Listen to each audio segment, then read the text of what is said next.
Hi there, I'm Nikita and welcome to another video on my channel.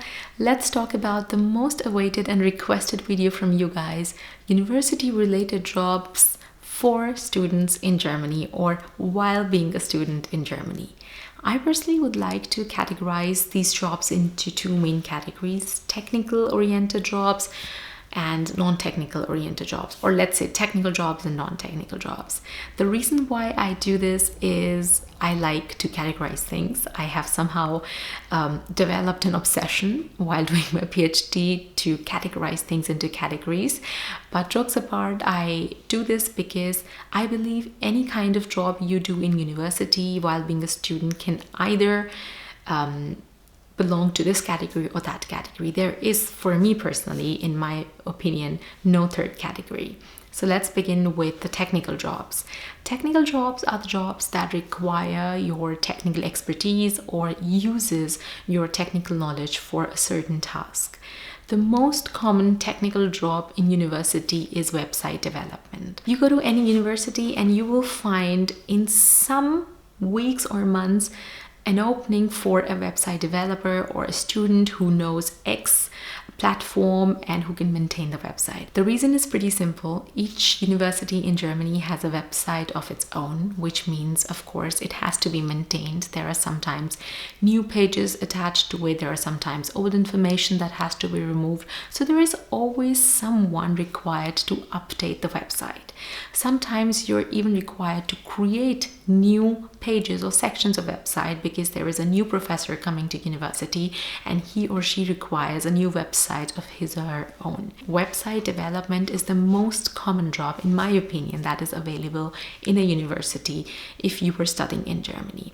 The benefit of such a job is that most of the times these jobs are long period jobs that you are not only required to come create something and just go, but you are actually required to create something, maintain it, document it, and stay with it for a longer period of time. For example, the department in which I'm doing my PhD currently is having a student who is working for us on our website since already more than a semester. A year ago and a half, our university switched its framework from one framework to the other and changed the entire layout. We as PhD students honestly did not have much time to sit and transfer one framework or the data from one framework to the other and change the entire layout. So we just decided to have a student who does it for us.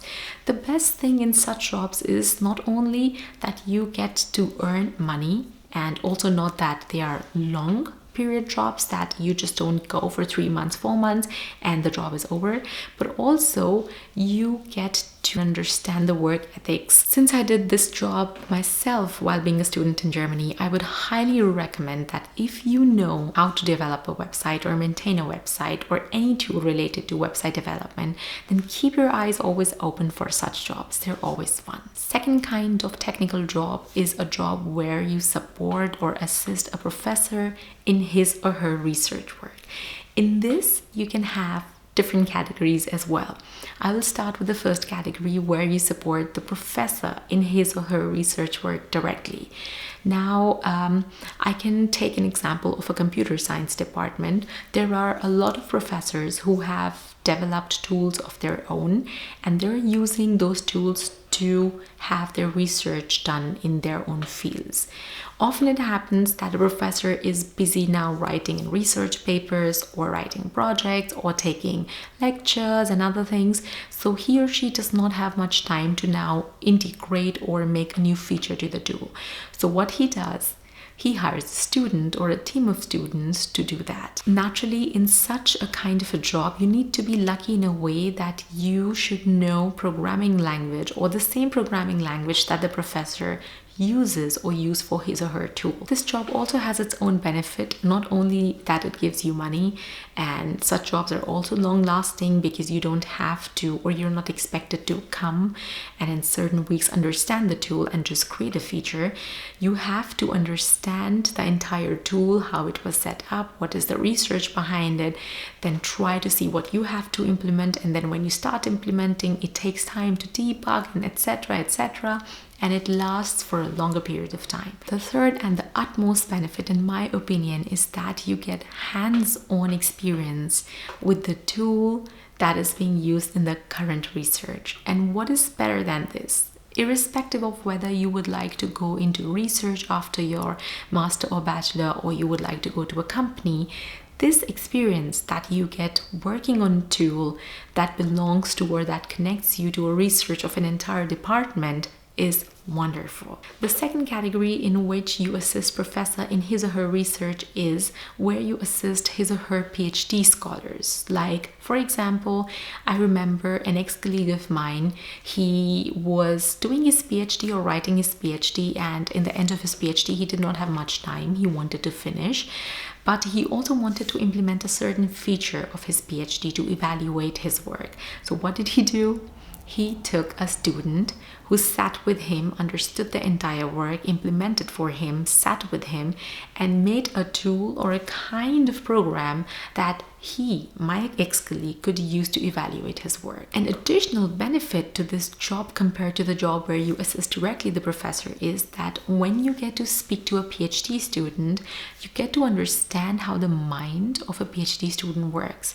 And especially if you want to get into a field of PhD or research or anywhere close to research and development, you already can start creating your base and see, one, which fields are interesting for you, because if the field in which you are helping a PhD student is interesting for you, you can right away after your graduation get into it. If not, it's clear to you that at least this is the field that you never want to go, and you can then put your time understanding and researching the other fields. Another type of job where you can assist a professor in his or her work is in teaching, and this is something I love. I somehow always loved and enjoyed teaching, although I never, while being a student in Germany in my university, ever assisted in an exercise, but I loved to do that. This type of job is where you basically also directly assist the PhD student, but not with his PhD work, rather in taking exercises, solving exercises, and exam sheets. It often happens that a professor has a lecture where there are 200 students, and that lecture has to have an exercise. The professor usually doesn't take or conduct the exercises. The exercises are conducted by the PhD scholars or the research assistants. Now, since the exercises have to be submitted by the students and corrected by the research scholar, and since there are 200 students and one research scholar, of course, expecting that this research scholar would correct all the 200 exercises is a pinch too much. So what do we do as research scholars in such case? We hire some students. We ask them, of course, they need to have the expertise on the subject. They need to understand the subject. The best would be that they have already studied and taken an exam of that subject. We hire those students. We divide the entire 200 students class into groups, and once this group is submitting the exercises or has submitted the exercises, this student who's working with us gets to correct the exercises. Also, the same student or a group of students later on get to go with us in exam invigilation and also later correct the exam sheets. This is again an amazing job to have while being a student, because let's say you, yes, get money. You speak and you work very close to the PhD and the professor. You get to understand the subject. But the very, very important point or the benefit of such a job is that you get to see from the other side of the table how education and academics work, how lectures are taken, what are the nitty-gritties of that particular lecture, how are the exercises conducted, how are you supposed to approach to a lecture or a subject when it comes to your exam. Because being a student, you always are on this side of the table where you don't really know much. The other side is for you probably a kind of black box. You just see what's outside of it. But when you're on this side and you assist a PhD student with the lectures and everything, you get to see and understand and realize the system and the pattern of how basically education in Germany works out. Then we come to the non-technical jobs.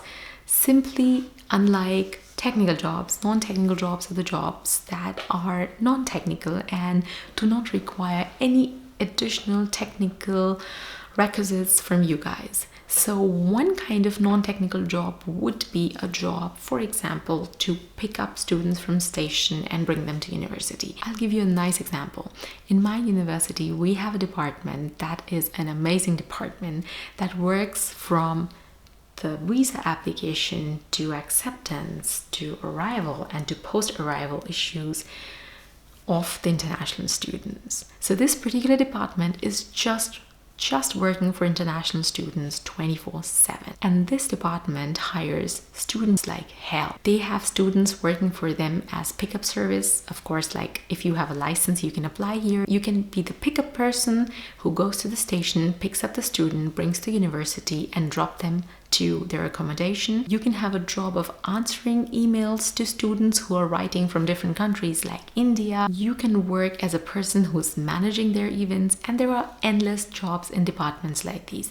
The best part of these jobs is, since they don't require any technical knowledge from you, you can simply just go and apply there if you think that such a kind of job is interesting for you and you can fit it somewhere in your study schedule. Another kind of non-technical university related job would be to be a part of a certain club or a group that pays you for doing certain tasks. Like for example, there are groups or clubs at university who are responsible for organizing parties, some kinds of exhibition, some kind of job fairs, and they always require one or the other student for their manpower. So if you're interested, you can just go there, ask them, do you have an opening? I'm this semester student and I would like to apply for a job. I can speak a little bit of German, and you have it. So basically there's a plethora of possibilities for you to get some job and get working and get yourself financially supported while being a student in Germany. I hope you liked this video and found it informative. If there are other queries that you would like to know about non-university related jobs or jobs that you can do in companies or research institutes, then let me know. Much love.